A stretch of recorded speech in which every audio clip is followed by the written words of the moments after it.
तो पहले भगवान के चरणों में 4 पंक्तियां रखते हुए इस कार्यक्रम का शुभारंभ करते हैं कि वंदना सर्वप्रथम भगवान श्री गणेश की।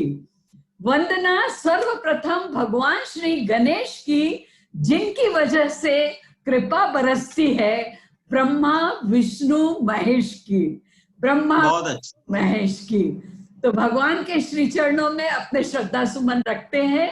मुंबई में तो बहुत जोरदार बारिश हो रही है, अभी थोड़ी थमी हुई है, लेकिन मैं और महेश जी भगवान से यही प्रार्थना कर रहे थे कि हालांकि आप लोग तो अभी घर में हैं, लेकिन फिर भी इतनी बारिश में आप कविता सुनने के लिए यहाँ हैं। तब हम भगवान से प्रार्थना कर रहे थे कि ए अब्र, अब्र बोलते हैं बादलों को, ए अब्र बरस, थम थम के बरस, ए अब्र बरस, थम थम के बरस, मत इतना बरस कि ये आ न सके, जब आ जाए फिर जम के बरस, फिर इतना बरस कि ये जा न सके, ये जा न सके।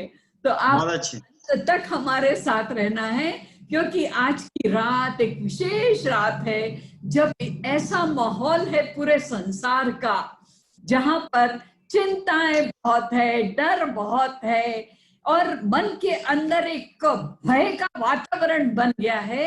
तब ऐसे माहौल में हंसी और खुशी बहुत सुकून पहुंचाती है।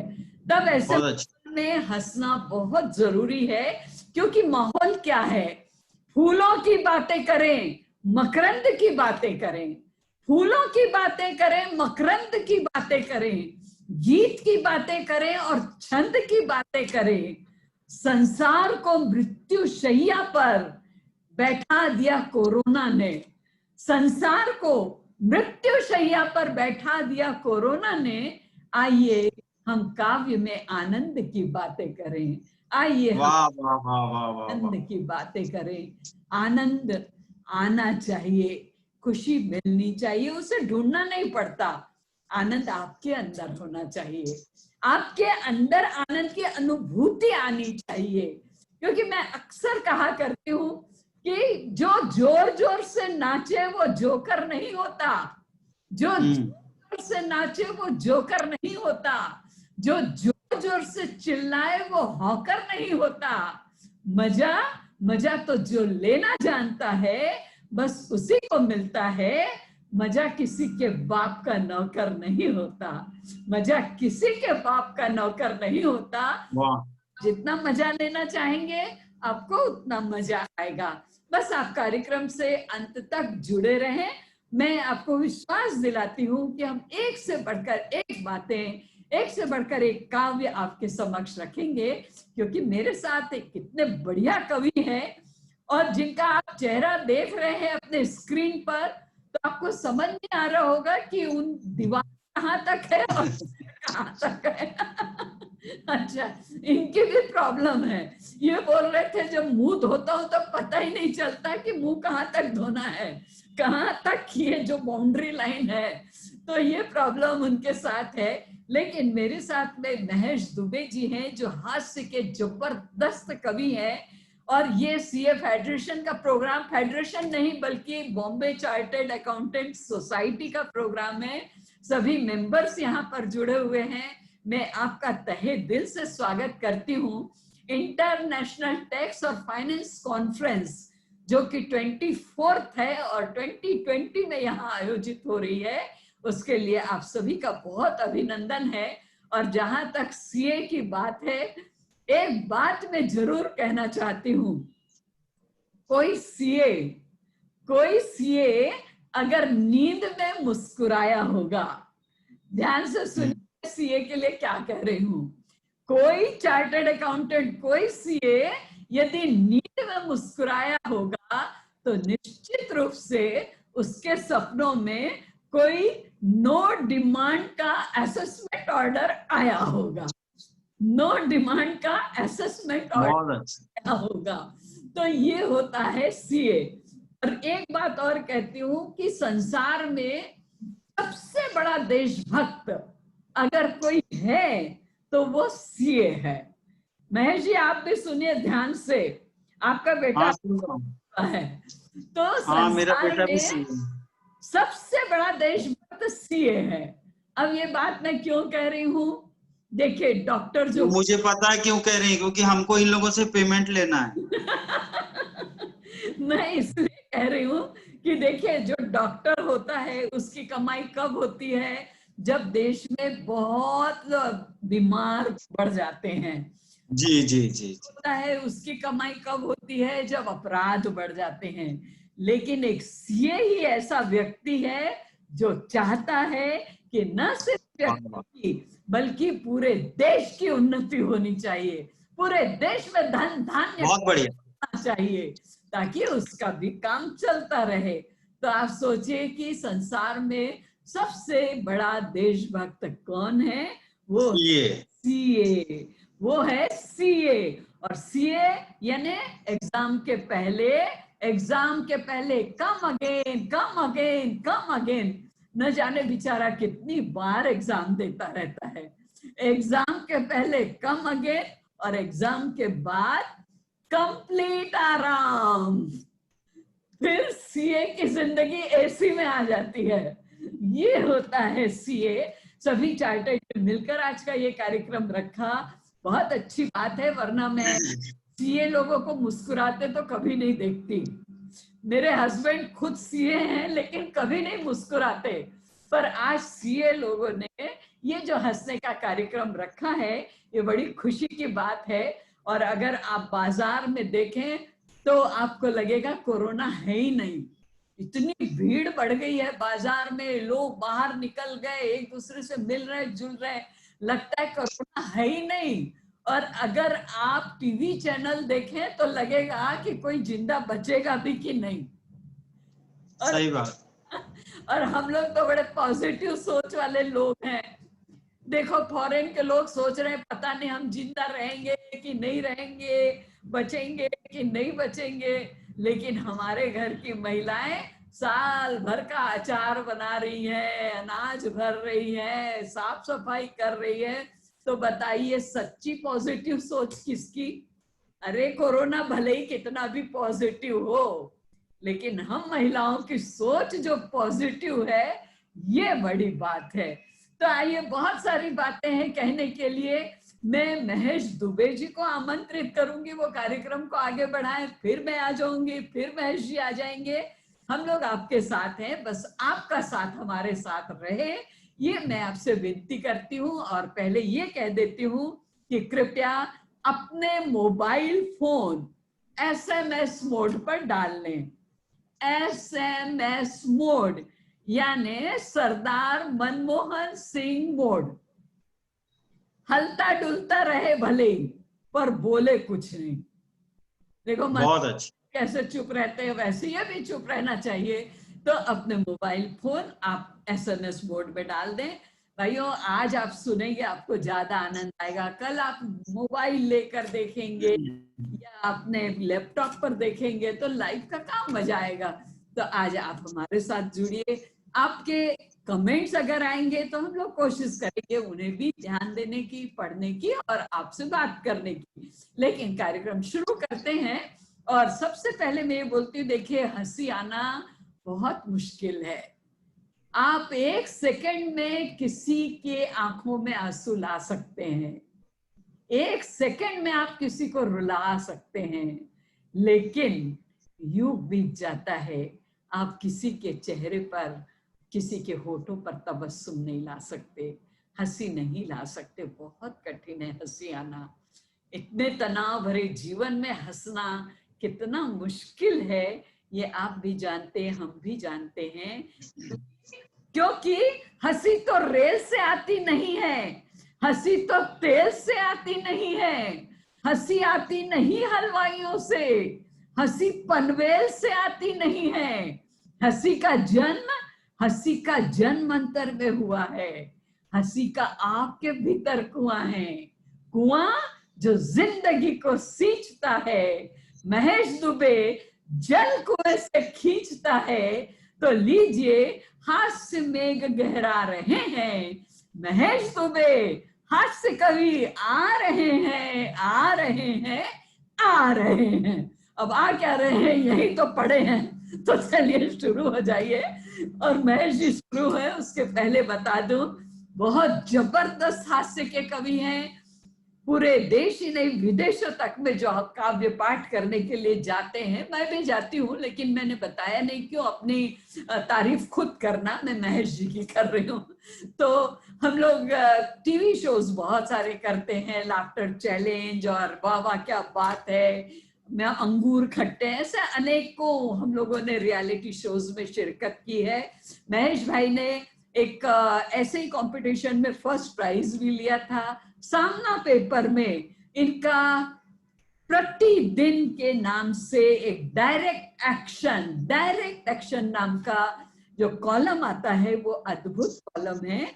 शायद संसार का ये पहला ऐसा कॉलम है जिसमें प्रश्न पूछे जाते हैं लेकिन उसका जवाब हास्य काव्य में दिया जाता है। ये बहुत कठिन है, दो तुकें नहीं मिलती साहब, लेकिन पूरा काव्य मिला लेना, सारी तुकें मिला लेना, ये बहुत बड़ी कला होती है। और ये कला जिनको भगवान ने कूट कूट कर दी है, जो अंदर तक हास्य से सराबोर है, ऐसे भाई महेश दुबे को मैं आमंत्रित कर रही हूँ और ये उम्मीद कर रही हूँ आप जहां हैं जैसे हैं तालियां बजा के महेश जी का स्वागत जरूर करें। मैं आपको बहुत बहुत प्रणाम करता हूँ सावित्री जी कि आपने बोलना बंद किया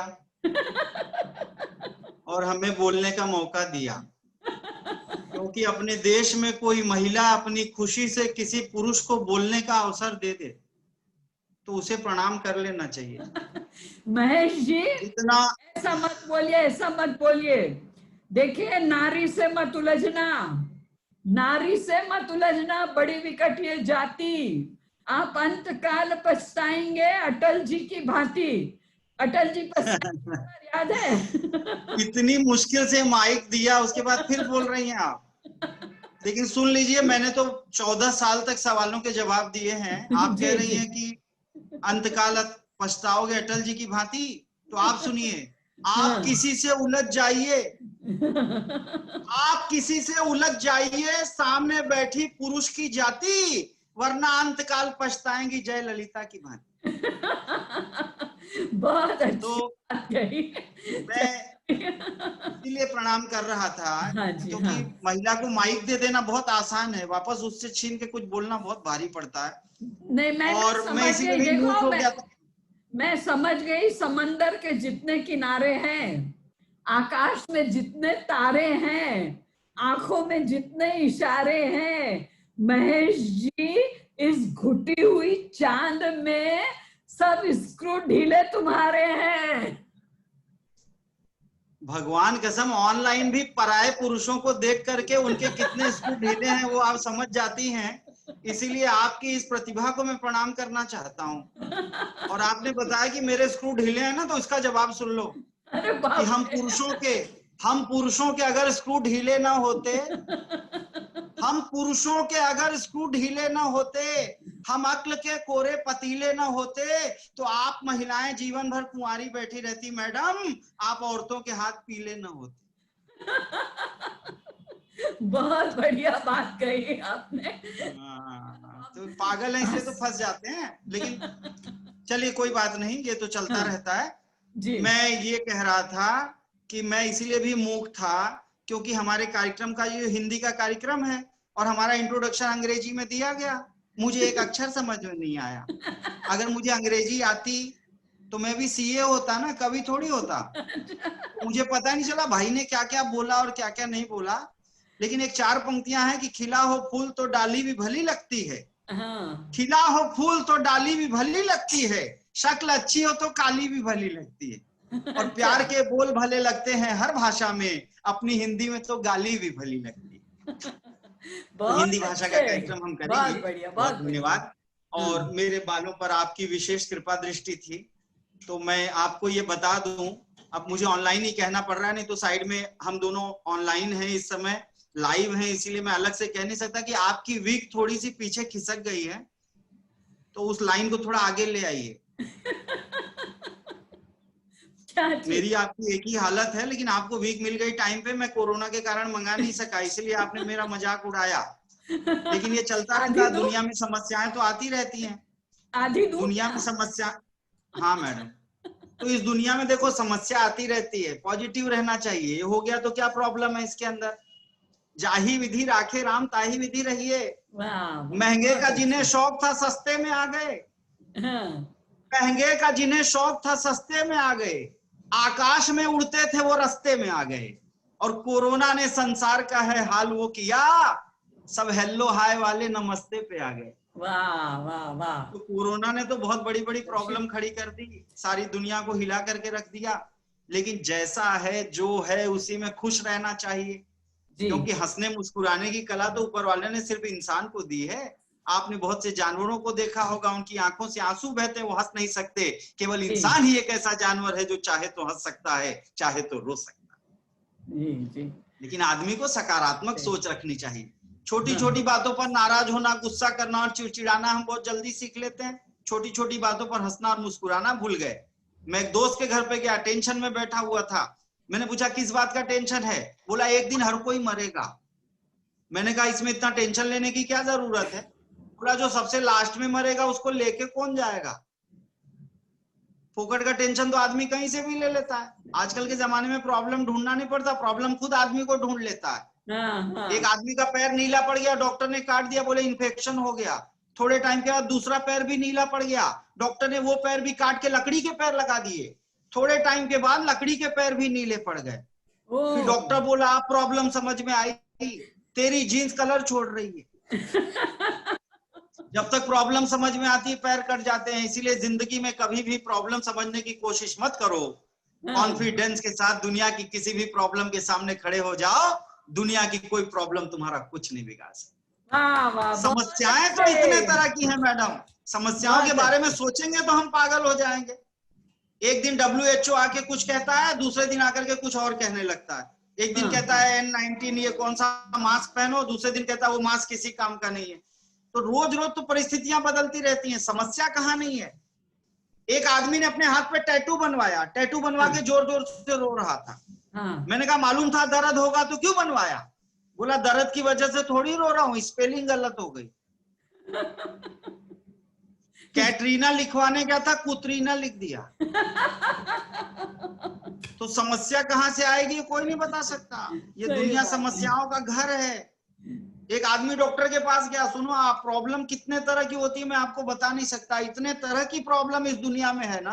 हाँ अच्छा बता रहा हूँ, मैं एक फ्लाइट में आ रहा था, हाँ इकोनॉमी क्लास की सीट इतनी छोटी होती है आपको मालूम है। जी। मैं तीसरे नंबर पे बैठा था।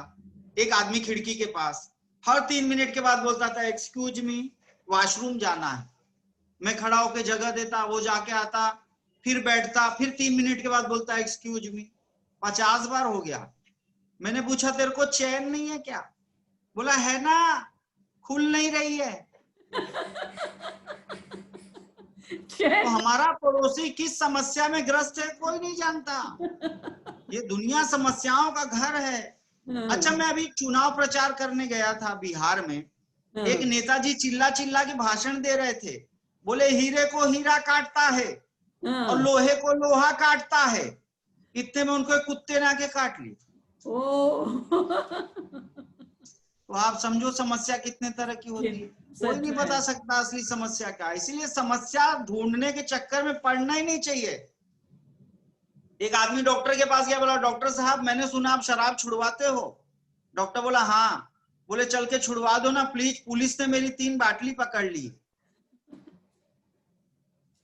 ऐसे पॉजिटिव एटीट्यूड रखो, आप हर समस्या से निकल जाओगे। एक और आदमी डॉक्टर के पास गया, बोला डॉक्टर साहब इधर बहुत दर्द हो रहा है। डॉक्टर बोला है तो किडनी पेन है, दारू पीता है क्या? बोले हाँ, छोटा ही बनाना। मेरी सोसाइटी का वॉचमैन सुबह सुबह पी रहा था। मैंने कहा ड्यूटी पे दारू पी रहा है? बोले हाँ, सेक्रेटरी साहब ने बोला है। सिक्योरिटी एकदम टाइट होना मांगता है। हिंदुस्तानी आदमी ना पॉजिटिव रहता है, कोई भी प्रॉब्लम आती है ना उससे निकल जाता है, कोई समस्या आती नहीं। एक अंकल सुबह सुबह साइकिल चला रहे थे, आंटी मॉर्निंग वॉक कर रही थी, उनको टोक दिया। आंटी गिर गई तो गाली देने लगी। बोली घंटी नहीं मार सकते थे? अंकल बोले इतनी बड़ी साइकिल मार दी। अब घंटी अलग से खोल के मारूं? ऐसा होता है। तो इसीलिए पॉजिटिव वे में रहना चाहिए। देखो अपने यहाँ पे है ना, कोई टेंशन लेने की जरूरत नहीं है। समस्याएं बहुत तरह की हैं, कोरोना होगा, पड़ा होगा कहीं पे, कोई अगर आप सकारात्मक है आपको कुछ नहीं होगा। विटामिन सी खाते रहो, संतरा मौसम्बी का जूस पीते रहो, कोई कोरोना फोरोना कोई आएगा नहीं आपके पास। लेकिन ये कोरोना का जो हवा है ना, पहले तो आप लोगों ने सर पर बिठा दिया।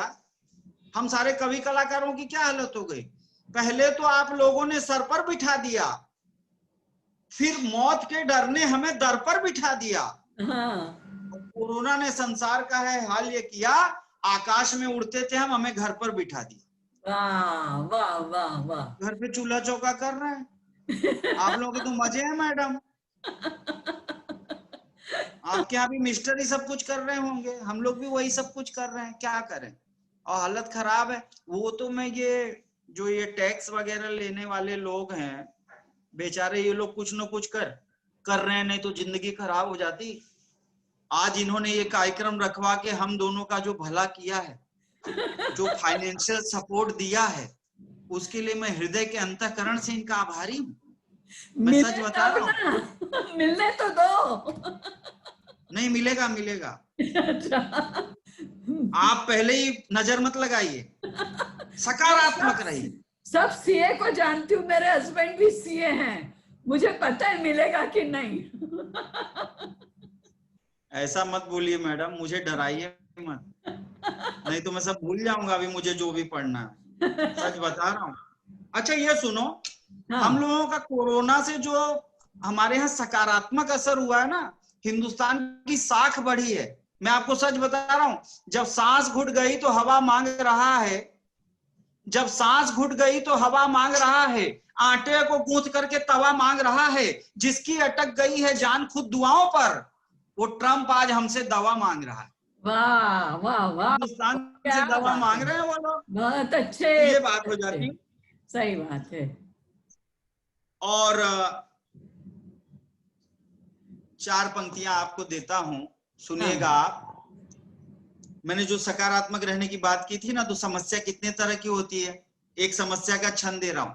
कुंभ के मेले में एक नागा बाबा मिल गए, कुंभ के मेले में एक नागा बाबा मिल गए, मैंने कहा बाबा आज भाग मेरा जागा है, जल्दी आशीर्वाद दे दो मैं भी कुछ बन जाऊं नर, जो ये सामने है बड़ा ही अभागा है। बाबा बोले एक लात मुंह पे मारूंगा, अभी बाबा किसे बोल रहा, कौन यहाँ नागा है। मैं भी एक गृहस्थ हूँ जो नहाने गया था, पर एक चोर साला मेरे कपड़े ले भागा है। और कोरोना में क्या हुआ, एक छंद याद आया मुझे, दे रहा हूं आपको, सुनना बहुत मजा आएगा। कोरोना पर अंडाला ने जो गया था, कोरोना काल में बाहर जाते थे तो पुलिस पीटती थी, उस पर 4 लाइन। अंडाला ने जो गया था डंडा खा के लौट आया, अंडाला ने जो गया था डंडा खा के लौट आया, हाथ को झटक बोला अंडा जाए भाड़ में। इससे तो होता अच्छा पहन केवल कच्छा धुनी ही रमाता जाके जंगल पहाड़ में। बीवी ने जबान खोली बोली करो ना ठिठोली, जानती हूँ शक्ति कितनी तुम्हारे हाड़ में। यहाँ झंडा गाड़ा आए करके जुगाड़, वहां पैंट गीली कर आते शेर की दहाड़ में।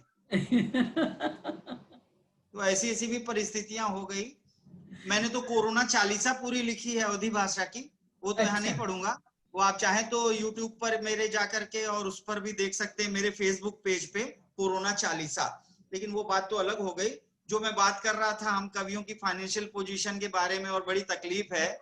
मैं तो सच बता रहा हूँ मैडम, मेरा तो चेहरा देख के ही आप समझ रहे होंगे कि मेरी क्या हालत चल रही है। तो हम तो वैसे ही कवि ऑलरेडी, इतना मोटा सूजन आ गई है, समझ आ गया। ये एनीमिया की वजह से सूजन आ गई है, रक्त कम हो गया है। पहले लालिमा थी, देखिए पूरी सफेदी छा गई है। मैं सच बता रहा हूँ, यहाँ से तो ब्लीडिंग भी होने लगी है।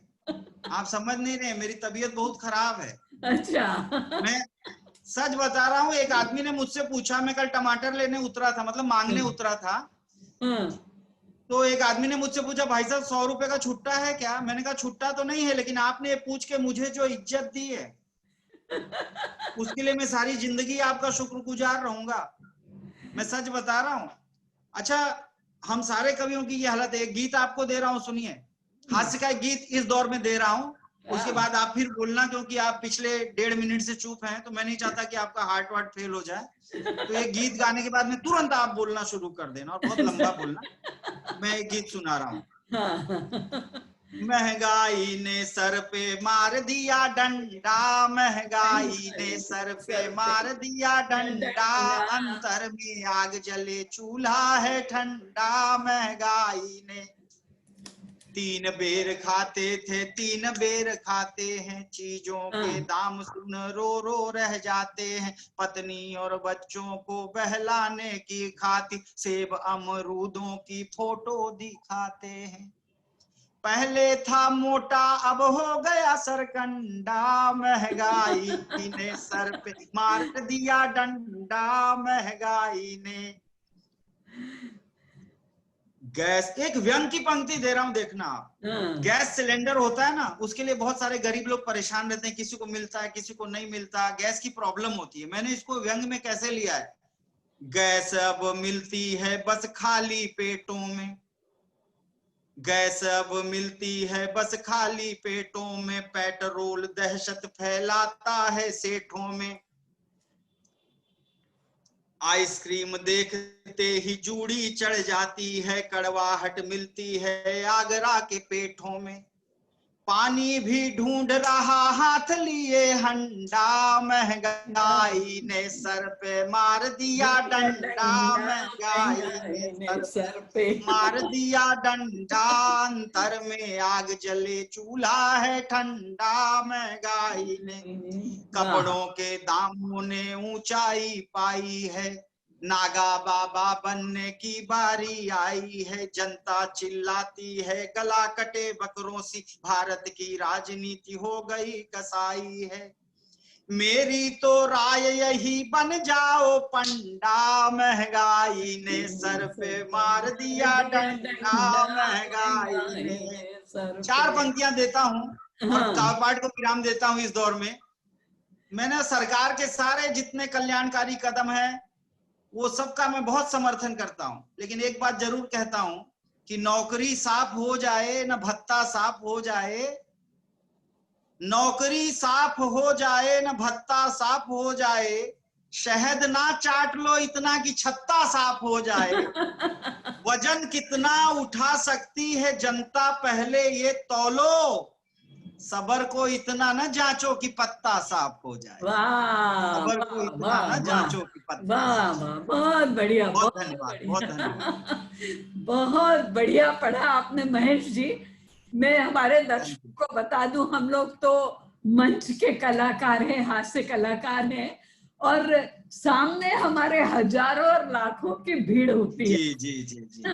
और उनकी तालियां, उनके चेहरे की चमक, उनसे प्राप्त ऊर्जा की वजह से हम लोग मंच पर बिल्कुल झंडे गाड़ देते हैं। लेकिन आप भी समझ सकते हैं कि बिना ऑडियंस को देखे, बिना तालियों की वो शहद जैसी मीठी आवाज को सुने, अपने जी। पेश करना बहुत मुश्किल होता है। लेकिन आप लोग इतने लोग यहाँ पर टिके हुए हैं, और देखिए तब तक टिके रहिए जब तक टीका ना आ जाए, बस ये रखना है। बहुत सारी बातें की इन्होंने सकारात्मक सोचिए। महेश जी, आजकल पॉजिटिव एक गाली हो गई है, गाली। किसी को मत पॉजिटिव रहो भाई, सब लोग निगेटिव रहो। पॉजिटिव हुए मतलब गए। और मैं तो 2 पंक्तियां कहना चाहती इस कोरोना काल में कि गम न कर, गम न कर, आज पिंजरे में तेरी जान है। गम न कर, आज पिंजरे में तेरी जान है। अरे शुक्र मना, अरे शुक्र मना, पिंजरा तो आलीशान है। वाह वाह वाह वाह, आलीशान है उनसे के जिनके पास न खाने को है, न रहने को है, यानी न पिंजरा है। तो बस यही सोचकर हम खुश रहें कि हमारे पास कम सर्व साधन तो है। और सबसे बड़ी बात तो मैं आपको बताती हूँ, इंसानों की फितरत का तो बस यही रोना है महेश जी, जी जी, एक दूसरे को ही सपोर्ट करें बस। बिल्कुल बिल्कुल। हमें थोड़े से मैसेज वगैरह करेंगे, हाथ वगैरह दिखाएंगे या क्लैपिंग दिखाएंगे तो हमें थोड़ा जोश आएगा, अच्छा लगेगा। जी जी जी जी जी, मैं तो ये कह रही हूँ कि इंसानों की फितरत का बस यही रोना है, अपनी है तो खांसी है और दूसरे का है तो कोरोना है। कोरोना है, बहुत बढ़िया है तो बहुत बढ़िया। कोरोना है, ये आदमी की सोच होती है। और आपकी जो स्थिति है उसे देखकर मुझे 4 बातें याद आती हैं। जी देखिए, हाँ संजय पोद्दार जी, बहुत बढ़िया बहुत बढ़िया। अरे वाह, आपने लिखा हमारे लिए, यही बहुत बढ़िया है। बस थोड़ा सा सपोर्ट चाहिए, हम आपके चेहरे नहीं देख सक रहे हैं लेकिन आप हमारे चेहरे देख रहे हैं और वैसे आपके देखने लायक है भी नहीं। हम दोनों के तो कितने खूब तो माशाअल्लाह। पहले हम बच्चे होते हैं, पहले हम बच्चे होते हैं, बाद में हमारे बाल बच्चे होते हैं। महेश जी, वाह वाह वाह, मैं बोल रही हूँ, जी जी जी, पहले हम बच्चे होते हैं, बच्चे होते हैं। हाँ, बाद में हमारे बाल बच्चे होते हैं, फिर हम देखते हैं कि थोड़े थोड़े बाल बचे होते हैं, और बाद जी वो भी नहीं बचे होते हैं, हम ही बाल बाल बचे होते हैं। सही है, बहुत सही। तो सिद्धार्थ रावत जी, बहुत आपको धन्यवाद है। तो हम कोशिश कर रहे हैं, देखिए बिना देखे बोलना सचमुच में बड़ा मुश्किल होता है, लेकिन मुझे पता है कि आप जरूर आनंदित हो रहे होंगे। कोरोना काल है, यानी इतनी महामारी फैली हुई है, तब कुछ अलग अलग घटनाएं हो जाती हैं। महेश जी, आपने भी नहीं सुना लेकिन आपको बता रही हूँ, मैंने एक जी, नवोदित वकील जो नया नया वकील बना था, तो मैंने अच्छा, पूछा, भाई ये कोरोना काल में रामायण महाभारत दिखाई जा रही है, आपको कैसा लगता है? तो उन्होंने कहा ऐसा है, जब आदमी का अंतिम समय आ जाता है ना, तो रामायण महाभारत यही सुनाया जाता है। क्या बात सही है। है। अच्छा, मैंने कहा चलो ये भी ठीक है, तुम क्या समझ रहे हो उससे? तो उन्होंने कहा नहीं, मुझे तो ऐसा लगता है रामायण जो है ना, किडनैपिंग का केस है, केस है, और महाभारत जो है वो जमीन जायदाद का केस है। उसमें भी वो अपना धंधा देख रहा है। बहुत सही। अपने भी समझ की बात होती है। अब एक बिल्कुल, विवाहित जोड़ा, नवविवाहित जोड़ा, उसने भी रामायण महाभारत देखी, तब जी, उनके मन के अंदर क्या भाव आए ये मैं आपको बताना चाहती हूँ। जी जी जी जी, कि साजन सजनी से कहे खुशियां लूंगा छीन, वाह जन सजनी से कहे खुशियां लूंगा छीन, दशरथ यदि मैं बन गया बीबी होंगी 3, रामायण करवा दूंगा, मैं वाह वाह, नहीं डरूंगा। तो बहुत अच्छे, बोली क्रोध में पिया नचाऊं नाच, पत्नी वाह बोली क्रोध में पिया नचाऊं नाच, द्रौपदी यदि बन गई पति बनाऊं 5, महाभारत वाह वाह, बहुत बढ़िया। मैं तुझको मजा चखाऊं। तो ये ऐसा प्रभाव हो जाता है, जो नवोदित है, जो बिल्कुल जुड़े हुए नहीं है हमारे ग्रंथों से, उनकी सोच। और एक बात और मैंने गौर की, हंसने के लिए आपके बता रही हूं, कि भगवान ने पुरुषों को ही इतनी बड़ी हाइट क्यों दी और महिलाओं अच्छा, को छोटा बना दिया? कई कई जी, जगह भी होता है, लेकिन वो पति कुछ अलग ही किस्म के होते हैं, वो कुछ अलग ही प्लेनेट से आते हैं संसार में। लेकिन अक्सर पुरुष की ज्यादा हाइट होती है और महिलाओं की कम होती है। तो ये क्यों होती है? 2 पंक्तियां सुनिए। नर का कदु प्रभु आपने खूब दिया लंबाए, नर का वाह कद प्रभु आपने खूब दिया लंबाए, किंतु नारी को प्रभु क्यों ठिंगना दिया बनाए, समझ में कुछ न वाह, आता, ये चक्कर क्या है विधाता। तो बहुत अच्छे, नारी को प्रभु ने सुनो क्यों ठिंगना दिया बनाए, ताकि नर बातें करे, हरदम शीश झुकाए, ना वाह वाह वाह वाह वाह वाह। ऊंचा ऊंचा ये जाने जगत समूचा, नारी बहुत अच्छा। जा ऊंचा ये जाने जगत समूचा। और ये कोरोना काल, सब लोग अपने अपने घरों में बंद हैं, तब दो पंक्तियां मैं कहती हूँ, आपके दिलों को छू जाए तो आप बताइएगा कि कोरोना काल में क्या हो रही है स्थिति। कि महानगर की भीड़ में आए कुछ जन याद, ये रास्ते जो कभी इतने घनिष्ठ भीड़ से भरे रहते थे, कंधे से कंधे जुड़ जाते थे, धक्के लगते थे, आज एकदम खाली है, चारों तरफ वीरानी है, इंसान को इंसान देखने के लिए नहीं मिल रहा है। तब स्थिति हो गई कि महानगर की भीड़ में आए कुछ जन याद, मन में ही मिलना हुआ, मन में ही संवाद, किसी को समय नहीं है, किसी वाह। समय नहीं है, युगल में प्रणय नहीं है, युगल में प्रणय नहीं है। अब ये जो महेश जी है ना, जब भी बाहर जाते हैं या घर में दूसरे रूम में चले जाते हैं, तो इनकी बीबी पहले रूम से दूसरे रूम में फोन करती है। ये कहते हैं, अरे घर में क्यों फोन किया, मुझे बोल देते मैं बाहर आ जाता।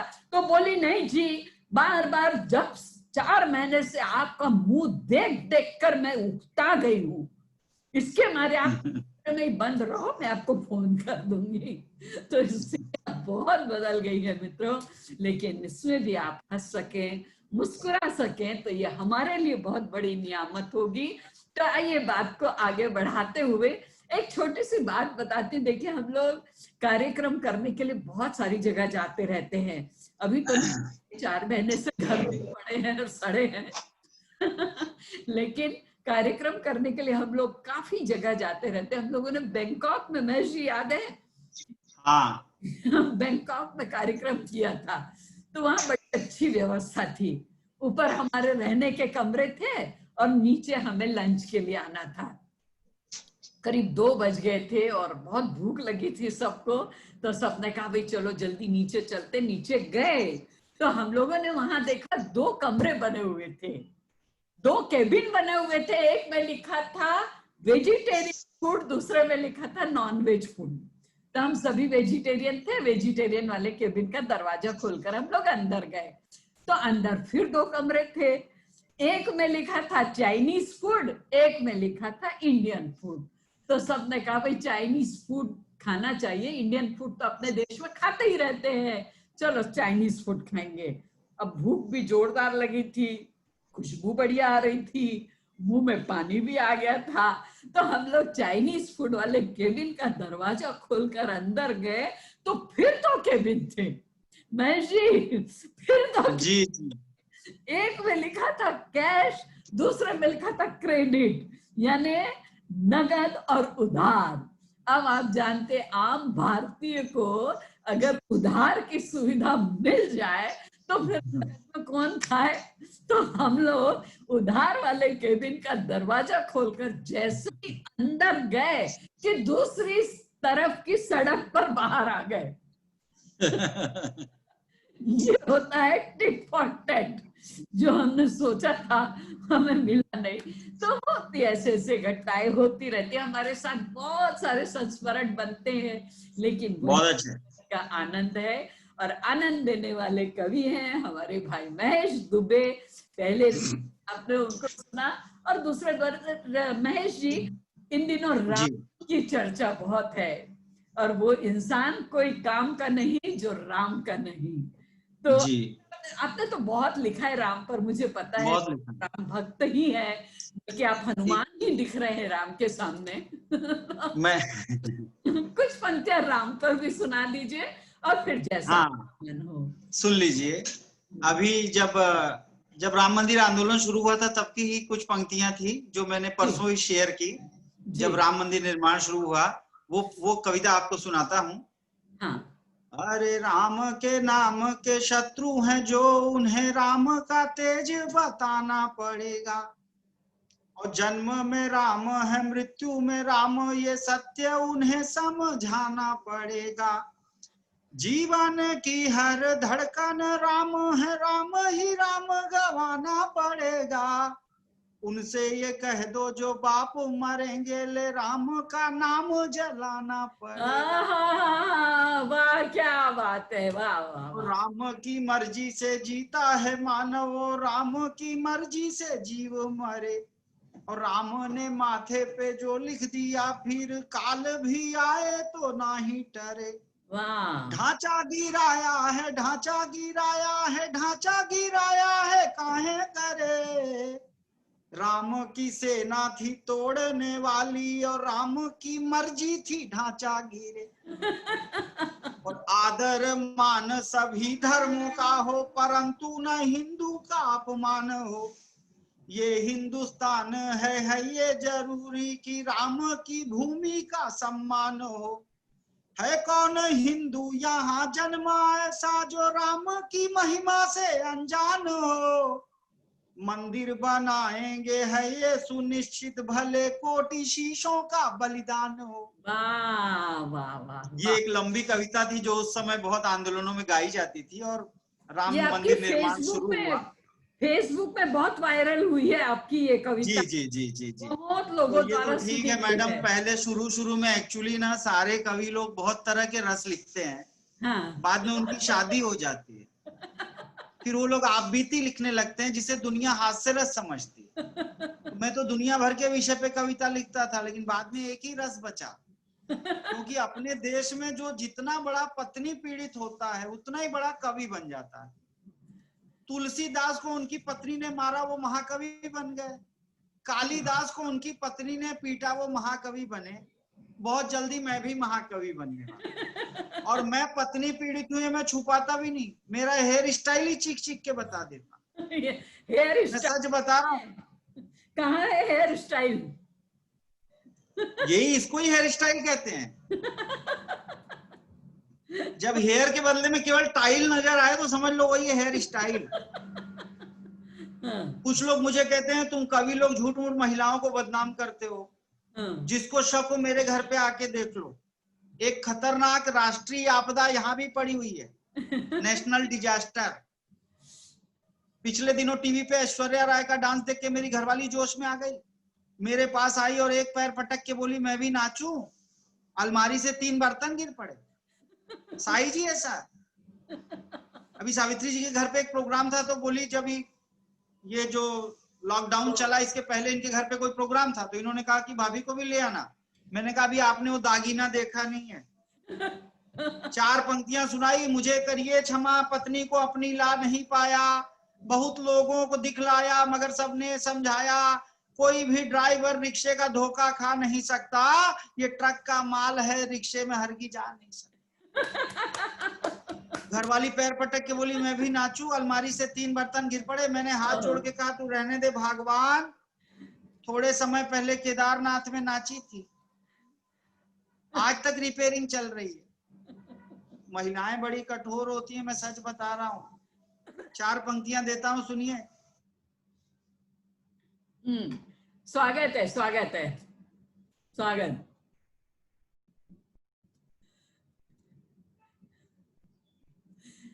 क्या हुआ, फ्रीज हो गए क्या? नई साड़ी नया हार नई जूती चाहिए। मैंने कहा बस करो इतना न कह देना तुम भी पुराने हुए, नया पति चाहिए।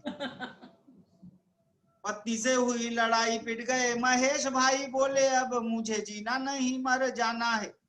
फांसी का फंदा बनाए जल्दी से स्टूल लाए, बोले अजी सुनती हो चला ये दीवाना है। पत्नी ने आके धर लिए दोनों चरण, तो बोले अब व्यर्थ तेरा मुझे समझाना है। पत्नी बोली तुम्हें समझाने की ना मुझे पड़ी, जल्दी से झूलो मुझे स्टूल लेके जाना है। एक शेर की थी शादी, नाच रहे थे बाराती, नाचने वाला वहां पे हर कोई शेर था। गाने वाला शेर था, बजाने वाला शेर था, और खाने वाला शेर था, खिलाने वाला शेर था। इतने में देखा एक चूहा वहां नाच रहा।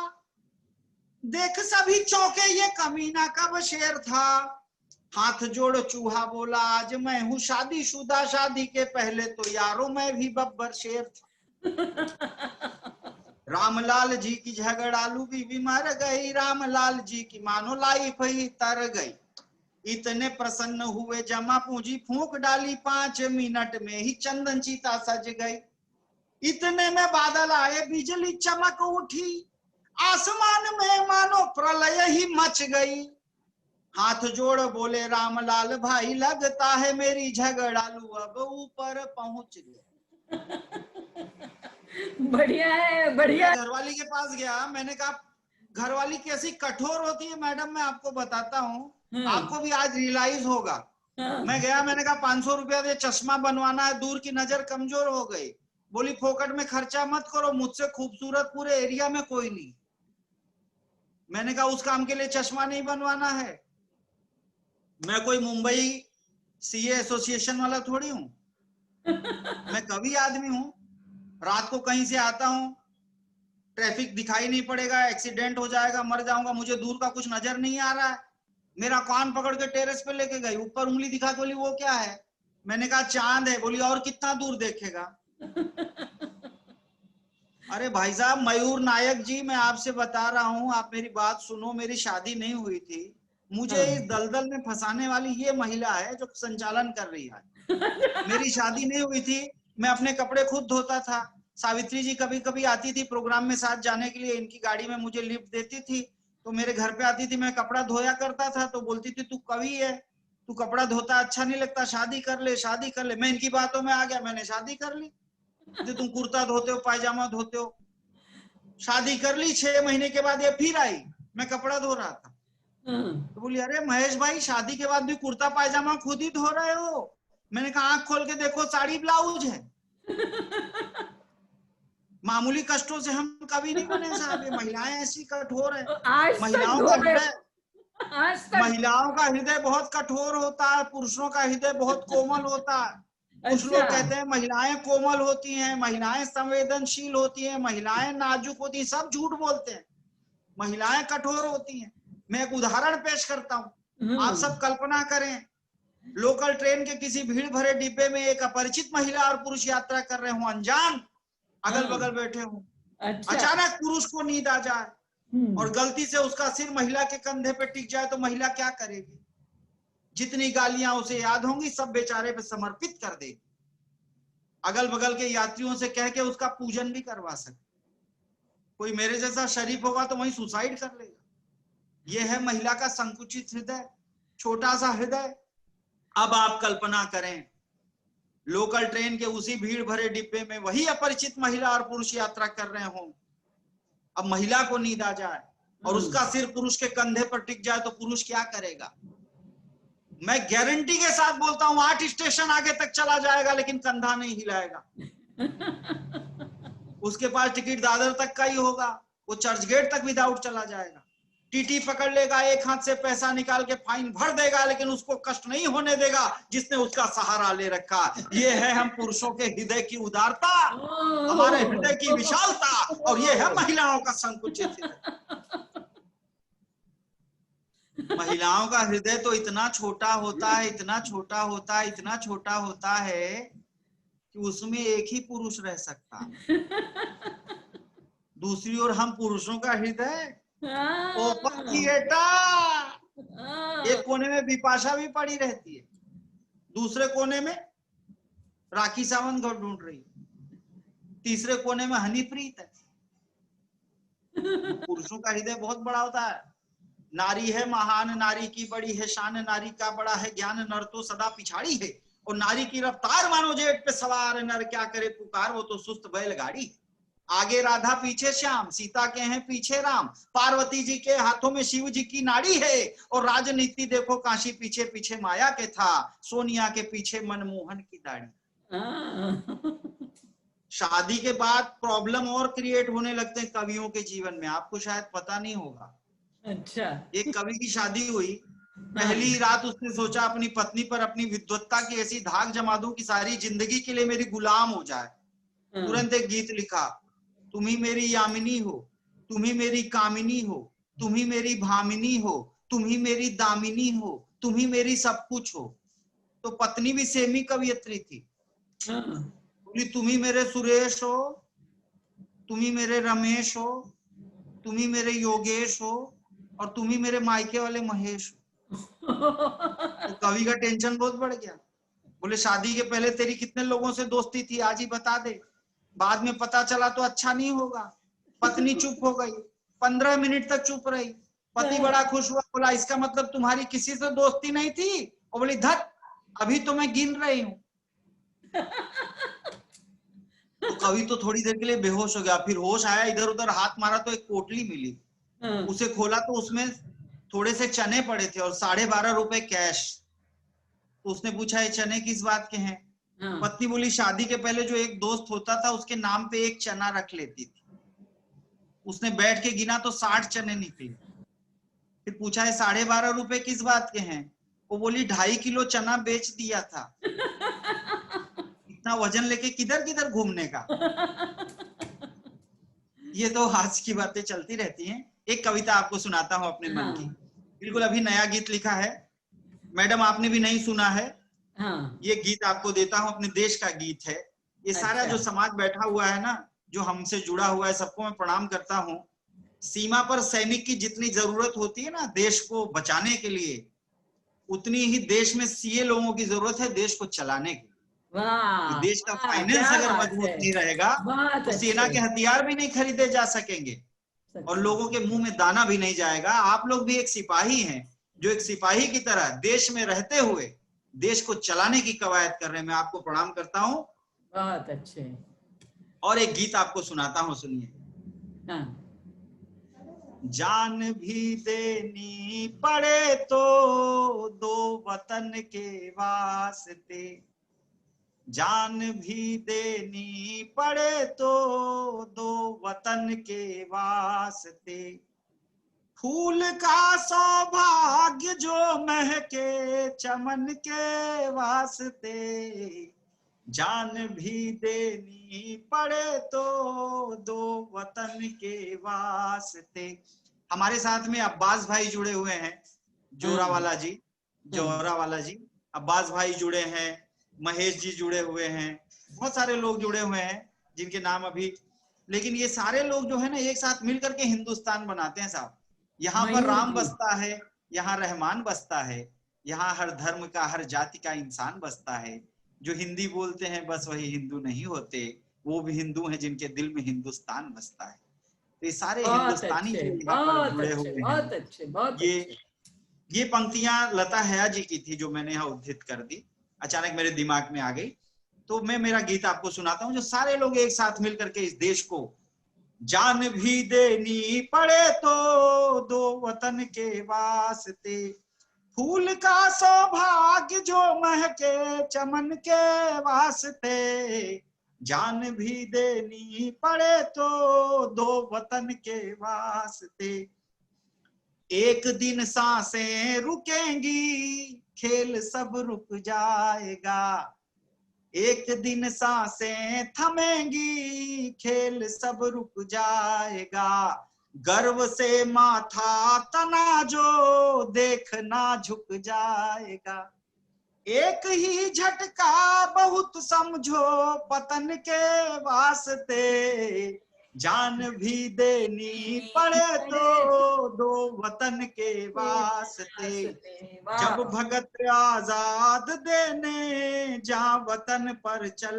पड़े, शौर्य के परचम मगन हो खुद गगन पर चल पड़े, एक फंदा और गोली थे तन के वास्ते, जान भी देनी पड़े तो दो वतन के वास्ते, फूल का सौभाग्य जो महके चमन के वास्ते, जान भी देनी पड़े तो।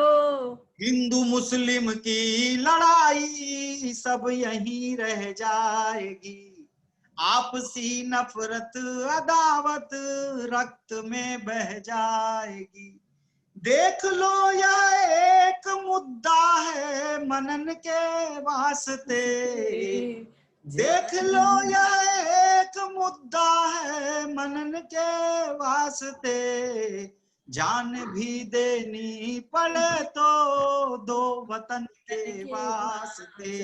द्वेष की चिनगारियों को तुम न दावा नल करो, हो समस्या दाह की तो प्रेम से शीतल करो। अंबु की बरसात कर दो तुम शमन के वास्ते, जान भी देनी पड़े तो दो वतन के वास्ते। और आखिरी पंक्तियां दे रहा हूं। उनकी खातिर देवता भी फूल बरसाते रहे। किनकी खातिर देवता भी फूल बरसाते हैं, सुनिए। उनकी खातिर देवता भी फूल बरसाते रहे, मर गए पर ले मशालें ख्वाब में आते रहे। मिल गया जिनको तिरंगा है कफन के वास्ते, मिल गया जिनको तिरंगा है कफन के वास्ते, जान भी देनी पड़े तो दो वतन के वास्ते। आन बान और शान रखो, बाइबिल वेद कुरान रखो, गीता का भी ज्ञान रखो, पर दिल में हिंदुस्तान रखो। वाह वाह बहुत बढ़िया, बहुत बढ़िया। ये आपका काव्य का नया तेवर मैंने आपका देखा। Thank you. बढ़िया। आप हमेशा हास्य पढ़ते हैं, लेकिन देश की जो पीड़ा आपने गाई सचमुच में दिल को छू गई। और अभी देखिए, आपने कहा जान भी देना है तो दो वतन के वास्ते। अभी आपने राजस्थान में देखा क्या राजनीतिक उथल पुथल। तब दो पंक्तियां मैं कहना चाहती हूँ, ध्यान भी देनी पड़े तो दो वतन के वास्ते। वो हमारे नेता क्या कहते हैं, हे भारत माता, हे भारत माता, हम तुम्हारे लिए लड़ रहे थे, लड़ रहे हैं, लड़ते रहेंगे, हर रोज हर दिन चुनाव। सही बात। हर रोज हर दिन चुनाव। तो ये तो जान देने वाले नेता है हमारे देश के। लेकिन वो जिनको हम याद करें, जो सरहद पर रात भर जागते हैं ताकि हम सकें, जो गोलियां झेलते हैं ताकि हम होली मना सकें, ऐसे हमारे शहीदों के लिए जान भी देनी पड़े तो दो वतन के वास्ते, ये बात चरितार्थ होती है। तब चार कहना चाहती हूँ हमारे उन जाबाज सैनिकों के लिए, उनकी पीड़ा क्या होती है, इस बात को आगे बढ़ाती हूँ कि किसी गजरे की खुशबू को महकता छोड़ के आया हूँ। वाह वाह। किसी गजरे की खुशबू को महकता छोड़ के आया हूँ। मेरी नन्ही सी गुड़िया को चहकता छोड़ के आया हूँ।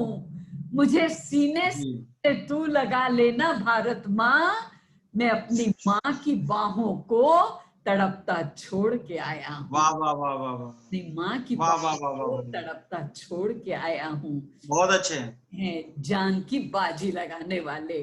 और आपने ये भी वो होते हैं जो पूरे देश को सपोर्ट करते हैं। ये इनका इंटरनेशनल फाइनेंस कॉन्फ्रेंस है, जिसमें टैक्स की भी चर्चा होगी। मैं तो खैर सीए नहीं हूँ, इसलिए मैं इतना नहीं जानती। आप एक बात ये बताओ, कहीं हम लोगों का तो टैक्स नहीं काटने वाले हैं? क्योंकि ये बड़े आराम से काट सकते हैं। अशोक शाह जी को आप नहीं जानती मैडम? मैं एक बार मर्सिडीज खरीदने गया था, मैं सच बता रहा हूँ। आप भले हंस रही हैं, लेकिन मैं सही में खरीदने गया था। 5 रुपया कम पड़ गया। 5 रुपया कम पड़ गया। मैंने कहा यार इतनी महंगी चीज ले रहा हूँ, 5 रुपए के लिए देते। बोले नहीं, कंप्यूटर एक्सेप्ट ही नहीं करता, 5 रुपया लेके आओ। मैं बाहर निकला, अशोक शाह जी मिल गए, सुभाष भाई भी उनके साथ थे। मैंने कहा भाई साहब 5 रुपया दे दो। बोले क्या करेगा? मैंने कहा मर्सिडीज खरीदनी है। बोले 10 रुपया पकड़, एक मेरे लिए भी लेके आ। इनके पर अरे जो मयूर नायक जी हैं, मयूर नायक जी, वो भी कम खिलाड़ी आदमी नहीं है। इनके पड़ोस में एक आदमी मर गया, उसको जलाने के लिए ले जाने वाले थे, तो एक आदमी वहां खड़ा होकर जोर जोर से रोने लगा। सबने पूछा क्या हुआ? उसने बोला मैंने कल इससे 1000 रुपया लिया था उधार है, मर गया, मैं क्या करूं, मेरे सिर पे उधारी है। सबने बोला 1000 रुपए की नोट, इसके 500 की 2 नई नोट लगा दो, तुम्हारा उधार पड़ जाएगा। उसने बॉडी पे 1000 रुपया रखा, चला गया। मयूर नायक जी देख रहे थे, ये भी रोने लगे। सबने पूछा क्या हुआ? बोले मैंने भी इससे 1000 उधार लिया था, मर गया, मैं क्या करूं। सबने बोला आप भी 1000 की नोट लगा दो। इन्होंने 1000 की नोट नहीं लगाई, 2000 का चेक बनाया। ओ 2000 2000 का चेक रखा, 1000 मयूर कैश भाई ने? निकाल लिया। अच्छा। बॉडी पे 2000 का चेक रखा, 1000 कैश उठा लिया। जो आदमी बॉडी को एटीएम मशीन बना सकता है ना, वही हम लोग का प्रोग्राम इतने कम पैसे में करवा सकता है। मैं सच बता रहा हूँ, बहुत मास्टर लोग हैं ये लोग, इसलिए जो टैक्स वाला कार्यक्रम कर ही इसलिए रहे हैं। बोले कि एक बार ये 2 लोगों को आने तो दो, टैक्स के नाम पे पूरा काट लेंगे। सच बता रहा हूँ, लेकिन इनको तो पता है हम लोग की फाइनेंशियल पोजीशन तो बहुत खराब है। करेक्ट करेक्ट से करेक्ट। थोड़ा हमको थोड़ी थोड़ी छूट जरूर देंगे। अभी ऐसा टैक्स होता की है बात आपने की ना महेश भाई, जी। टैक्स की बात आपने की, मैं आपको हाँ किसी टैक्स की बात बताना चाहती हूँ हमारे दर्शकों को। जी, बोलिए बोलिए। क्या है, मरीन लाइन में इनकम टैक्स डिपार्टमेंट है, तो कभी हाँ हाँ हाँ हाँ। अपने हस्बैंड के साथ चली जाती हूँ, कुछ काम होता है तो एक बार मैं गई तो वहां मैंने देखा कि गेट पर ही गांधी जी की आदमकद फोटो लगी हुई है। जी जी जी जी।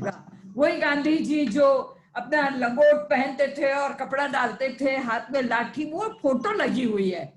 तो मैंने वहां के मैनेजर से पूछा भाई ये इतनी बड़ी गांधी जी की फोटो लगाने का क्या मतलब है? ना गांधी जी ने कभी टैक्स दिया न लिया, न उनको इससे कोई लेना देना था। तो उसने जो जवाब दिया वो आप सुनिए, आपको अच्छी लगेगी बात।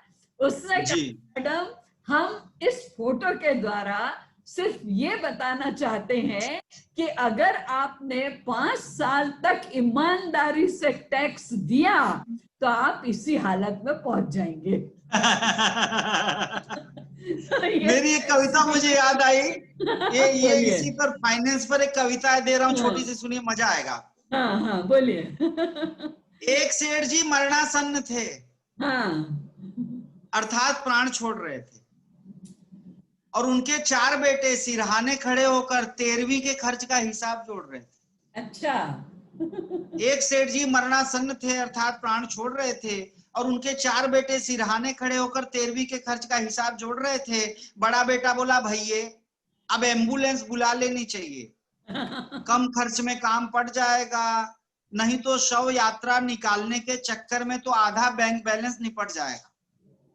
तो दूसरे बेटे ने शुरू की चर्चा, एम्बुलेंस बुलाने में तो है 800 का खर्चा, इतने खर्च की बात अगर बापू सुन पावेगा, मां कसम मरने के पहले ही मर जावेगा। इसीलिए एम्बुलेंस के चक्कर में मत रखड़ो, मेरी मानो तो टैक्सी पकड़ो। अच्छा। तीसरे बेटे ने कहा हम और आसान रास्ता बताते हैं, हाँ आप दोनों बापू को ऑटो रिक्शा में लोड करके स्मशान की ओर बढ़ो, हम 2 भाई बस पकड़ के आते। चौथे बेटे ने कहा आप तीनों को तो पैसे लुटाने की पड़ी है, जरा आंख खोल के देखो सामने एक हाथ गाड़ी खड़ी है। जहां तक मेरी रिसर्च है, बापू को स्मशान पहुंचाने में 20 रुपए का ही खर्च है। अब बापूजी ने नेत्र खोले, जैसे ये बात कंफर्म हुई कि 20 रुपया खर्च होगा, बापूजी कोमा से बाहर आ गए, क्योंकि चारों के बाप थे। अब बापूजी ने नेत्र खोले और कराते हुए बोले, नालायकों, दुखदायकों, मैं जीवन भर एक एक पैसा दांतों से पकड़कर जिया और मैं मरा भी नहीं, तुम लोगों ने लुटाना शुरू कर दिया। मैं जीवन भर एक एक पैसा दांतों से पकड़कर जिया और मैं मरा भी नहीं, तुम लोगों ने लुटाना शुरू कर दिया। अरे पैसे बचाने के मामले में मैं आज भी तुम चारों के मुंह पे कालिक मलता हूं। मेरी टोपी और छड़ी लाओ, मैं खुद धीरे धीरे स्मशान की ओर चलता हूं। कंजूसी की हद हो गई। हद हो गई। वो आपका एक शेर है ना, वो इतना किफायत शमार था, क्या है वो शेर? सुनाइए सुनाइए। आप ही के लिए कहा था वो, और अभी कह देती हूँ ये कहिए। याद दिला रहे जो मैंने इनसे कहा था कि ये नौजवान, हालांकि अभी नौजवान तो है नहीं लेकिन फिर भी जब लिखा था तब कि ये नौजवान आप तो मेरा मॉरल डाउन कर देती रह के। अब कब था जो डाउन होगा। तो मैं कह रही थी ये नौजवान इतना किफाये शुमार था, देखिए किस सलीके से पैसे बचा गया। शादी के बाद अपने हनीमून के लिए शिमला की वादियों में अकेला चला गया, शिमला की वादियों में अकेला चला गया। वो आप इतनी भोली हैं कि सोच रही हैं कि मैं हनीमून के लिए अकेला पैसे बचाने के लिए गया था। अरे मेरा एक सीक्रेट एजेंडा था मैडम, मैं उस पे चल रहा था, मेरा एक सीक्रेट एजेंडा था। सही, अच्छी बात है ये भी। चलिए आज तक मिसेस बोलिए। मिसेस को भी यही लग रहा है कि मैं पैसे बचाने के लिए अकेला गया था, लेकिन वहां मेरे 4 गुना खर्च हुए थे। ये बात पब्लिक में मत बताइए, कुछ बातें ऐसी जो पर्दे में ही रहनी चाहिए ताकि आपका चरित्र बना रहे, बस ये बात है। अच्छा, मैं तो चाहता हूँ ऐसी बातें कहूँ जिससे लोग प्रेरणा लें। अच्छा Ashok I Shah am ready for sacrifice. हैं? मैं तो बलिदान करने के लिए तैयार हूँ, लोगों का फायदा होना चाहिए। देखिए हमारे साथ अशोक शाह, राजेश शाह ये जुड़ गए हैं और बल्कि जी, जुड़े हुए हैं। मैं राजेश शाह जी तो बहुत बढ़िया इंसान है। हाँ बहुत बढ़िया है। राजेश जी ने हाँ काफी जगह पर कार्यक्रम करवाए थे जिसमें मुझे बुलाया था, हाँ और कई बार चेक भी दिए जो अभी भी मेरे घर पे पड़े हुए हैं। 2 बार लौट गए वो मेरे भी पास है। ये राजेश जी बहुत मास्टर आदमी हैं। एक बार मैं इनके साथ राजेश जी के साथ में गया था, पूना में हम लोग थे, तो हाँ। थोड़ा समय बाकी था प्रोग्राम के लिए, तो इन्होंने कहा कि चलो हमारे साथ और मंदिर के दर्शन कर लो। वो जो वहां पे दगड़ू शेठ हलवाई का मंदिर का है ना, बहुत बड़ा मंदिर, वहां पे गए तो इन्होंने कहा कि देखो चप्पल ऐसी जगह उतारना जहां से भगवान भी दिखे और चप्पल भी दिखे, क्योंकि भगवान तो कल भी यहीं मिलेंगे, एक बार चप्पल गायब हो जाएगी तो नहीं मिलेगी। राजेश जी ने बोला कि चप्पल ऐसी जगह उतारो जहां से भगवान भी दिखे, चप्पल भी दिखे। तो मयूर जी थे, मयूर जी ने कहा टेंशन मत लो, मैं एकदम असली सी हूं, मैं आइडिया बताता हूँ। एक चप्पल 2 नंबर गेट पे उतारो, दूसरा चप्पल 3 नंबर गेट पे उतारो, खाली अपने को मालूम है कि जोड़ी कहाँ मिलेगी। ऐसे माइंडेड लोग हैं तभी सीए बने, ऐसे तो कोई बनता नहीं। सही सही बात है। अच्छे लोग। हाँ अभी अभी हमने प्रोग्राम किया था अहमदाबाद में। जी जी। हम लोग पहुंचे तो मैंने कहा कि जो कमेटी थी उसकी लिस्ट मंगवाई महेश जी। मैंने सोचा चलो देखे कौन कौन मेंबर है, कैसे कैसे मेंबर है, ताकि हम थोड़ा बोल सकें। तो लिस्ट मंगाई, आपको आश्चर्य होगा 80% शाह, 80% थे। मुझे बहुत आश्चर्य हुआ, इतने शाह कैसे। लेकिन ये प्रॉब्लम सॉल्व हुई जब हम लोग बाहर सड़क पर आए कुछ अपने गंतव्य की ओर जाने के लिए। तो मैंने देखा कि शाह इतने कहां से आए, क्योंकि एक दुकान पर बोर्ड लगा हुआ था, शाह मैन्युफैक्चरिंग कंपनी। क्या बात है। तब समझ में आया इतने शाह कहां से आ रहे हैं। तो ये जीवन में हंसना बहुत जरूरी है। तो मयूर नायक जी आप तो सचमुच में बहुत हंस रहे हैं, मुझे पता है।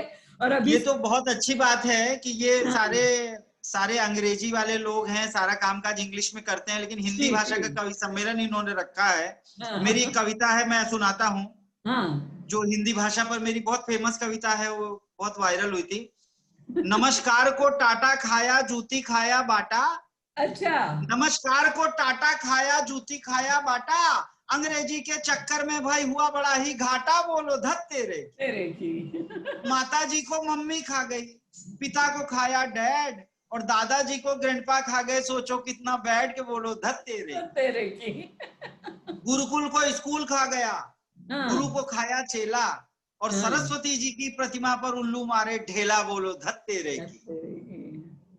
और रसगुल्ले को केक खा गया, दूध पी गया अंडा, दातुन को टूथपेस्ट खा गया, छाछ पी गया ठंडा, बोलो धत तेरे की। वाह, अंगरखे को कोट खा गया, धोती खाई पैंट, अंगोछे को टाई खा गई, अतर को खाया सेंट, के बोलो धत तेरे की। बातचीत को चेट खा गई, चिट्ठी पत्री नेट, हुत्तू को ताश खा गई, गुल्ली खाया बैठ, के बोलो धत तेरे धत की। तेरे की। परंपरा को कल्चर खाया, हिंदी को अंग्रेजी, और दूध दही के बदले पीकर चाय बने हम लेजी, बोलो धत तेरे। धत तेरे की। क्या पढ़ा, धत तेरे की, धत तेरे की। लेकिन मजा, महेश जी, बहुत अच्छी हाँ महेश सर, जी, बात थी। सर बहुत ऋत्विक अच्छा। के बारे में कुछ नहीं बोलोगे तो नाराज हो जाएगा। किसके बारे क्या में? बात है। ऋत्विक जी, ऋत्विक ऋत्विक जी, संघवी।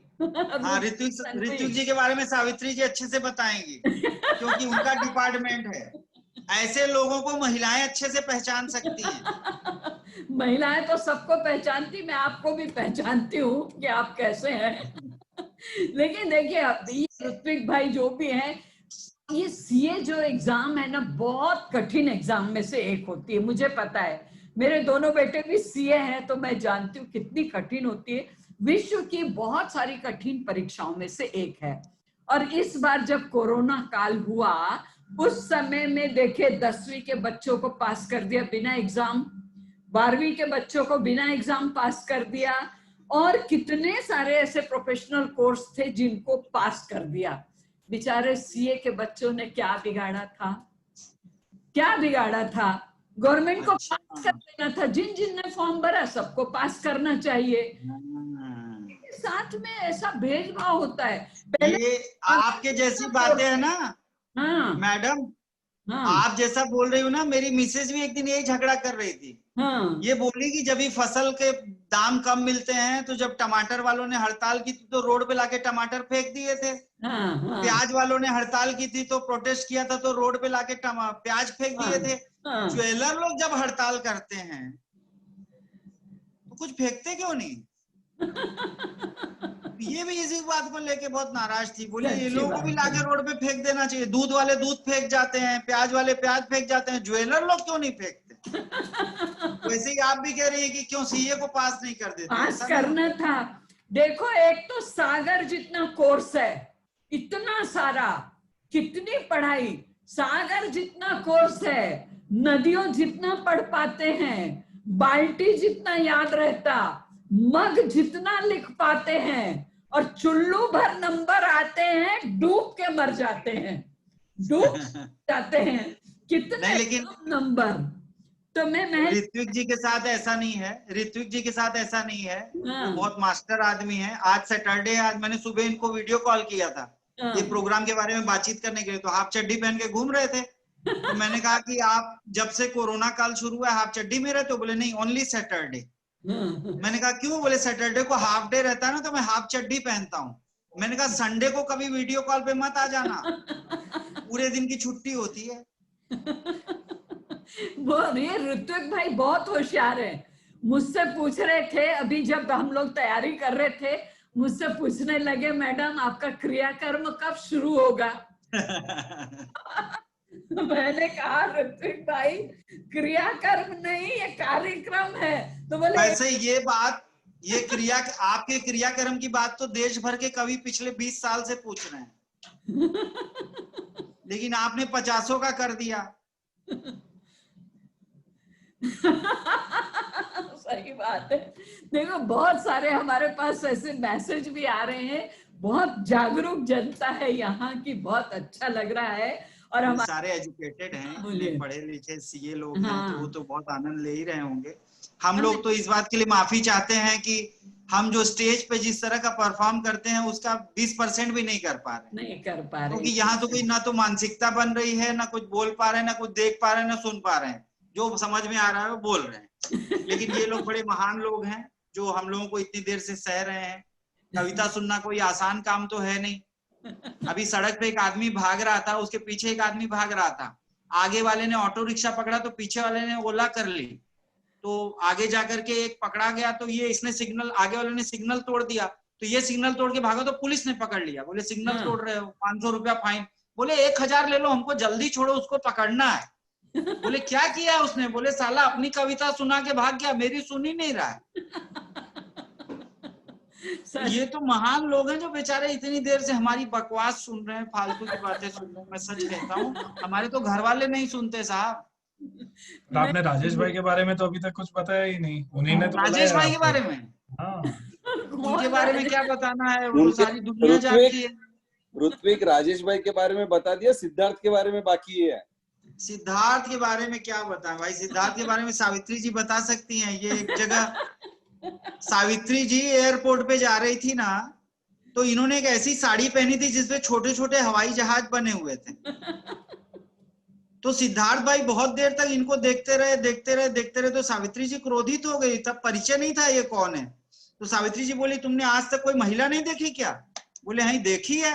तो बोले तो कोई क्या ऐसी साड़ी नहीं देखी? बोली नहीं, खाली इतना बड़ा एरोड्रम पहली बार देखा है।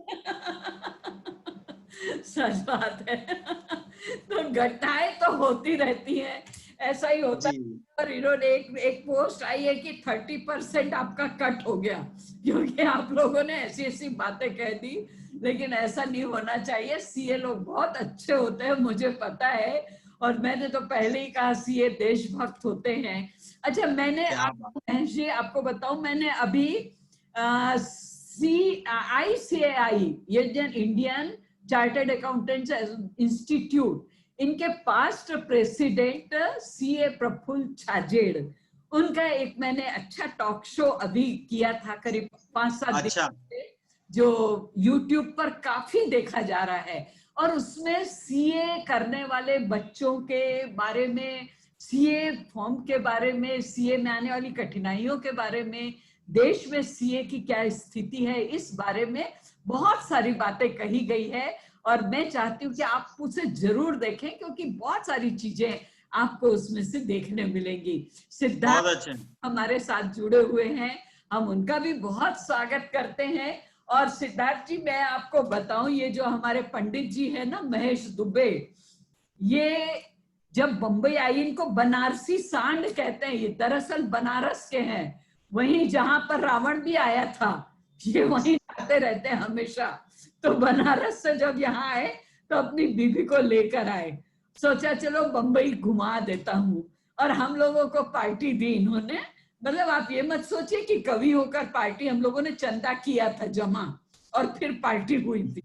तो पार्टी में क्या हुआ ये बात आपको बताती हूँ कि किसी ने इनके कान में कहा कि आपकी पत्नी को तो साड़ी पहननी भी नहीं आती, और साड़ी भी देखिए कितनी सुंदर धूप छांव की है, मतलब शेडेड कलर साड़ी भी कितनी सुंदर धूप छांव की है। तो इन्होंने कहा जी ऐसा ही है, क्या करें, हमारी पत्नी तो गांव की है। हमारी पत्नी तो गांव की है? अच्छा, आपकी पत्नी गांव की है? ये बात तो और भी अभिशाप की है, क्योंकि हम तो समझे थे कि आपकी पत्नी केवल आपकी है। बातें ये आपकी आत्मकथा के अंश हैं, आपकी पुस्तक में भी प्रकाशित हैं। आप मेरा नाम लेकर के मत चिपकाइए। मैं तो शहर से आई हूँ। मेरी वाइफ तो यही जन्मी है, मुंबई में। अच्छा, ऐसा?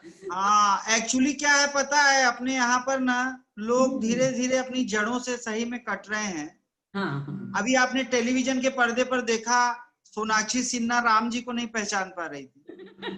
एक टॉक शो था या कोई शो था जिसके अंदर वो लक्ष्मण जी के बारे में संजीवनी बूटी किसके लिए लाई गई वो पता नहीं था। उस पर मैंने 4 पंक्तियां कही थी, आपको दे रहा हूं, सुनिए। राम जी की कृपा से धरती आकाश चले, अभिनेत्री जाने नहीं उसकी खता नहीं। राम जी की महिमा से धरती आकाश चले, अभिनेत्री जाने नहीं उसकी खता नहीं। बेचारी ने ABCD का ही सदा रट्टा मारा, राम जी का नाम कभी स्वप्न में रटा नहीं। सलमान फलमान सदा आस पास रहे, संस्कार देने वाला देह से सटा नहीं। राम जी का नाम लेके बाप पद पाता रहा, बिटिया को राम जी के नाम का पता नहीं। हमारे देश में अगर हम अपने बच्चों को संस्कार नहीं देंगे, ये मैं इस संस्था को बहुत प्रणाम करना चाहता हूं जो हिंदी भाषा के कवि सम्मेलन करवा रहे हैं। ये बहुत सारे मनोरंजन के कार्यक्रम कर सकते हैं, लेकिन हिंदी भाषा का जो कवि सम्मेलन होता है, इसमें मनोरंजन के साथ साथ हम संदेश भी देते हैं। कुछ ऐसी बातें कहते हैं। और यहाँ पे जैसा पता चला है बहुत यंग एज के बच्चों के साथ 60 वर्ष के बूढ़े भी जुड़े हुए हैं और सारे लोग आनंद ले रहे हैं। और ये एक ऐसा मनोरंजन है जो आपको समाज के बारे में भी जागरूक करता है। और जो बुजुर्ग हैं वो भी कोई बहुत दूध के धुले नहीं है। कौन कहता है बूढ़ों को प्यार का हक नहीं होता? कौन कहता है बूढ़ों का दिल धक धक नहीं होता? बड़े रंगीन मिजाज होते हैं बूढ़े, लेकिन किस्मत इनकी अच्छी कि इन पर किसी को शक नहीं होता। तो ये भी आनंद सब बातों का ले रहे हैं और बच्चे भी सारे इंस्पिरेशन ले रहे हैं। मैं एक कविता अंतिम रूप से आपको हिंदुस्तान की वापस सुनाता हूँ और उसके बाद में मुझे लगता है अब हम लोग समापन की ओर बढ़ रहे हैं। बिल्कुल हमारे पास 10 मिनट का समय बचा हुआ है, तो मैं 2 मिनट की एक कविता आपको सुनाता हूँ जो हमारे देश के बारे में है। सुनिएगा आप। विश्व गुरु भारत की जय जय, धरती के दिन मान की जय। एक बार सब प्रेम से बोलो अपने हिंदुस्तान की जय। अभी सीमाओं पर देखिए एक और कविता याद आ गई। मेरा तो दिमाग यहाँ दौड़ता रहता है, मुझे जो याद आ जाए। एक कविता आपको पहले सुना दूं 1 मिनट की। अभी सीमा पर बहुत युद्ध के हालात बन गए थे, पता है, और हम सारे लोग अपने घर में सामान जुटाने पे लग जाते हैं। जब भी ये कोरोना की महामारी आई तो एक पूरा पूरा घर लोग सामग्री से भरने लगे, चाहे जितनी समाज में मुश्किलें पैदा हो जाए। सीमा पर था युद्ध शुरू, पर हम बैठे थे घर में, पूर्ण युद्ध ना हो जाए बस जीते थे इस डर में। पत्नी ने आकर धिक्कारा, सुनो मेरे सरताज, घर में बैठे बुजदिल बनकर तुम्हें ना आती लाज। आज देश की सीमाएं हर गैरत को ललकार रही, सूरत को ललकार रही और सीरत को ललकार रही। अरे जीवन भर तो कायर ही थे, लेकिन अब कुछ कर जाओ। मैं खुद कहती सीमा पर जाकर मारो या मर जाओ। सच कहती वैधव्य ओढ़ मैं सुखपूर्वक जी लूंगी, अपनी आहें क्रंदन आंसू मन ही मन पी लूंगी। एक न एक दिन तो वैसे भी आखिर सबको मरना है, अगर देश हित मरे तो समझो वो ही सच्चा मरना है। तो हम बोले तू कैसी पत्नी, हम बोले तू कैसी पत्नी विधवा होना चाहे। विधवा जीवन कैसा जीवन, आंसू क्रंदन आहें। आज हमें तू भेद जोश में फिर पीछे पछताएगी। सच कहता हूं ये कुर्बानी तेरी जाया जाएगी। संकट टलते ही वीरों को फिर कोई ना याद करे, ऐसे भ्रष्ट समाज की खातिर क्यों खुद को बर्बाद करे। तो पत्नी बोली ऐसा यदि हर पत्नी ने सोचा होता, पत्नी बोली ऐसा यदि हर पत्नी ने सोचा होता, सच कहती हूं देश समूचा गिद्धों ने नोचा होता। आखिर वो भी तो अपने थे जिनके नोचे गए बदन, जिनकी काटी गई भुजाएं, जिनके फोड़े गए नयन। सोचो उस माता के दिल पर आखिर क्या बीती होगी, भेजा होगा पुत्र मगर जब अस्थि ही लौटी हो। भेजा होगा पुत्र मगर जब अस्थि ही लौटी होगी। पर उस माता की आंखों के आंसू में था गर्व यही, छाती पर गोली खाई है दिखलाई है पीठ नहीं। मेरे बेटे के गर्जन ने लहू शत्रु का सुखा दिया, आज मेरे बेटे ने सचमुच माता का ऋण चुका दिया। ऐसी माताएं आंचल में पूरा राष्ट्र समेटे हैं, वो बूढ़ी माँ भारत माँ है, उसके लाखों बेटे हैं। इतने बेटों के होते क्या शत्रु यहाँ टिक पाएगा, अपनी गंदी तहरीरें इस धरती पर लिख पाएगा। इस धरती के वीरों की क्या सुनी नहीं तुमने गाथा, मुंड बिना धड़ लड़ते रहते जब कट जाता था माथा। ऐसी धरती पर जन्मे मत कायरता की बात करो, अपनी सारी शक्ति समेटो शत्रु पर आघात करो। पत्नी के तर्कों को सुनकर हम में जागा जोश, लगा कि अब तक स्वार्थ नीति में अंधे थे बेहोश। देश की खातिर मिट ना जाए खून नहीं वो पानी है, और देश की खातिर बह ना जाए ऐसी व्यर्थ जवानी है। लहू आज बलिदानी वीरों का करता बस यही पुकार, देश की खातिर जिसका खून न उबले वो गद्दार। देश की खातिर जिसका खून न उबले वो गद्दार। वाह वाह वाह वाह, बहुत बढ़िया। विश्व गुरु भारत की जय जय, धरती के दिन मान की जय। एक बार सब प्रेम से बोलो अपने हिंदुस्तान की जय। मस्जिद की भी जय जय बोलो गुरुद्वारे की। अग्यारी की भी जय बोलो जय ईसा के प्यारे की। कोट हृदय जो चाह रहे हैं उस मंदिर निर्माण की जय। एक बार सब प्रेम से बोलो अपने हिंदुस्तान की जय। सीमाओं की जय जय बोलो जय उनके रखवालों की। गांधी की भी जय जय बोलो जय पटेल के नाम की। अमर शहीदों को भूले तो आजादी किस काम की। भगत और आजाद ने किया उस अनुपम बलिदान की जय। एक बार सब प्रेम से बोलो अपने हिंदुस्तान की जय। सीमाओं की जय जय बोलो, जय उनके रखवालों की, जिनकी छाती से टकरा कर नोके टूटे भालों की। देश समूचा ऋणी रहेगा ऐसे वीर जवान की जय। एक बार सब प्रेम से बोलो अपने हिंदुस्तान की जय। वाह। झांसी वाली रानी की जय, जय उनके संघर्ष की, जिन्हें याद कर मन में लहरें उठती रहती हर्ष की। शेर शिवाजी के कौशल की, राणा के अभिमान की जय। एक बार सब प्रेम से बोलो अपने हिंदुस्तान की जय। महावीर की जय जय बोलो, जय हो बुद्ध महान की, नानक की भी जय जय बोलो, जय मीरा की तान की। सूर कबीरा तुलसी की जय, दादू और रसखान की जय। एक बार सब प्रेम से बोलो अपने हिंदुस्तान की जय। उद्योगों की जय जय बोलो, जय गेहूं के दाने की, जिनके बिना कल्पना ना कर सकते भोजन पाने की।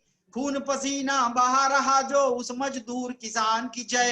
एक बार सब प्रेम से बोलो अपने हिंदुस्तान की जय। संविधान की जय जय बोलो, जय उसके निर्माता की, लेकिन दुख में सिसक रही जो, जय उस भारत माता की। माता के दुख दूर करे उस वंदे मातरम गान की जय।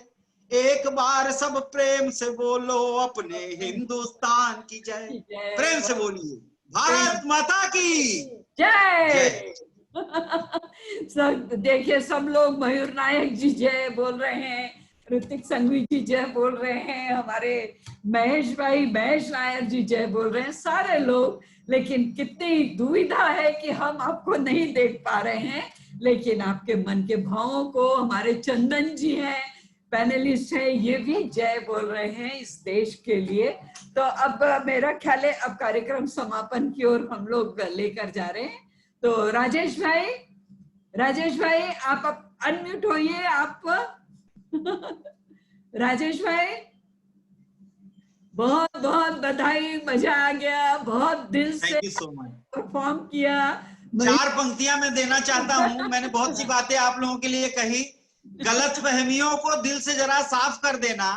मुजरिम तो नहीं हूं, मेरा इंसाफ कर देना। जो कुछ भी कहा मैंने वो सिर्फ हंसाने को, कुछ दिल को लगा हो तो मुझे माफ कर देना। कुछ दिल को लगा हो तो मुझे माफ कर देना। चलिए, बहुत महेश भाई आ गए हैं, बहुत अच्छा लग रहा है। उसके पहले मैं महेश भाई सारे ऑडियंस से कह देती हूँ, मेरा भी अपना चैनल है जो कॉमेडी से भरपूर है, उसे आप देखिए, आपको अच्छा लगेगा। और अच्छा लगे तो आप जरूर उसे लाइक करिए, शेयर करिए और सब्सक्राइब करिए। हाँ, और महेश भाई, हम आपसे यही कह सकते हैं कि भूल से कोई भूल हुई तो भूल समझकर भूल जाना। भूल से कोई भूल हुई तो भूल समझकर भूल जाना। भूलना सिर्फ भूल को, पर भूले से हमको मत भुलाना, भूले से हमको मत भुलाना। इस शब्दों के साथ आपसे हम विदाई लेते हैं।